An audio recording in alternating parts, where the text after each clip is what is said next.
ಹಲವು ದಲಿತ ಸಂಘಟನೆಗಳು ಕಾಂಗ್ರೆಸ್ ಸರ್ಕಾರಕ್ಕೆ ಸಪೋರ್ಟ್ ಮಾಡಿ ಮುಖ್ಯಮಂತ್ರಿಗಳ ಪರವಾಗಿ ಇವತ್ತು ರಾಜಭವನ್ ಚಲೋ ಕಾರ್ಯಕ್ರಮ ಮಾಡ್ತಿದ್ದಾರೆ ಅಂತ ನನಗೆ ಗೊತ್ತಾಯ್ತು. ಅಟ್ ದಿ ಸೇಮ್ ಟೈಮ್ ಮತ್ತೆ ಕೆಲವು ಸಂಘಟನೆಗಳು, ನಿನ್ನೆ ಒಂದು ವಿಡಿಯೋ ನೋಡಿದೆ ನಾನು, ಹರಿರಾಮ್ ಅಂತಕ್ಕಂಥವರು ಎಲ್ಲ ಕಾಂಗ್ರೆಸ್ಗೆ ಸಪೋರ್ಟ್ ಮಾಡ್ತಾ ಇರತಕ್ಕಂಥ ಎಲ್ಲ ದಲಿತ ಸಂಘಟನೆಗಳಿಗೆ ಚಾಟಿ ಬೀಸಿದ್ದಾರೆ. ಅಂದ್ರೆ ದಲಿತ ಸಂಘಟನೆಗಳು ಸಂಪೂರ್ಣವಾಗಿ ಈ ವಿಚಾರದಲ್ಲಿ ಒಡೆದು ಹೋಗಿವೆ.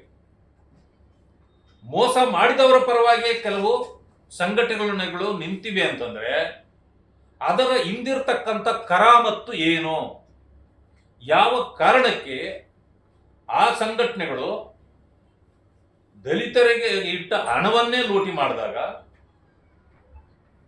ಯಾಕೆ ಅವರಿಗೆ ಸಪೋರ್ಟ್ ನಿಂತಿದ್ದಾರೆ? ಇದಕ್ಕೆ ಬೆಂಬಲ ಯಾರು ಅಥವಾ ಇದಕ್ಕೆ ಸೆಳೆತ ಏನಿದೆ ಇದರಲ್ಲಿ ಅನ್ನೋದನ್ನ ನಾವು ಯೋಚನೆ ಮಾಡಬೇಕು.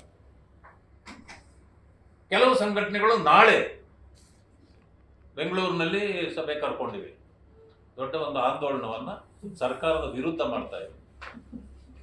ನಿಜವಾಗಿಯೂ ಯಾರಿಗಾದ್ರೂ ಕಾಳಜಿ ಇದ್ರೆ, ಅಂಬೇಡ್ಕರ್ ಬಗ್ಗೆ ವಿಶ್ವಾಸ ಇದ್ರೆ, ಅಂಬೇಡ್ಕರ್ ಅವರ ಹೆಸರು ಹೇಳಿ ಜೀವನ ಮಾಡತಕ್ಕಂಥ ಸಂಘಟನೆಗಳ ಮುಖಂಡರು ಇವತ್ತು ದಲಿತ ಸಮುದಾಯಗಳಿಗೆ ಆಗಿರ್ತಕ್ಕಂಥ ಅನ್ಯಾಯದ ವಿರುದ್ಧ ಹೋರಾಟ ಮಾಡಬೇಕೇ ಹೊರತು ಅನ್ಯಾಯ ಮಾಡಿದವರ ಪರವಾಗಿ ಹೋರಾಟ ಮಾಡ್ತಕ್ಕಂಥದ್ದು ಇದು ದಲಿತ ಸಮುದಾಯಗಳಿಗೆ ಮಾಡ್ತಿರ್ತಕ್ಕಂಥ ದೊಡ್ಡ ದ್ರೋಹ, ಮೋಸ ಅಂತಕ್ಕಂಥ ಹೇಳ್ತೇನೆ.